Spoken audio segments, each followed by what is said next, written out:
Hi guys! I'm Doc Emil, ang inyong online pedyo doctor. At ngayon, pag-uusapan natin kung totoo nga bang pasaway ang mga teenagers. Madalas, nasasabihan natin ng pasaway, matigas ang ulo, hindi nakikinig ang mga teenagers. Pero ang totoo, hindi dahil sa gusto nilang sumaway, kundi madalas, ito ay parte ng kanilang normal psychosocial development.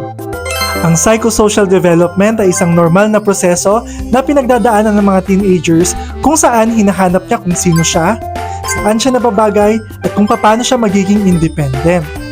Kaya mapapansin na gusto nila ng independence, mas nakikinig sa friends, minsan emotional, mahilig mag-try ng bago, at minsan sumasagot o risky ang mga desisyon.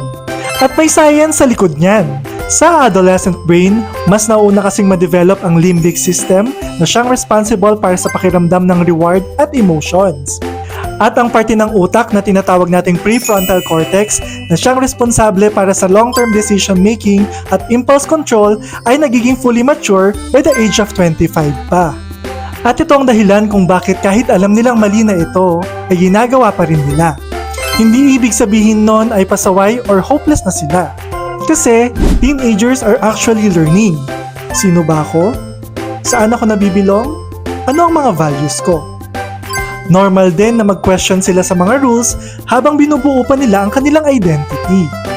Kaya instead na, pasaway ka! Mas helpful kung minsan, pwede bang malaman kung anong pinagdadaanan mo? O paano kita matutulungan? Because adolescence is not just a phase of rebellion. It's a critical stage of growth, identity formation, and brain development.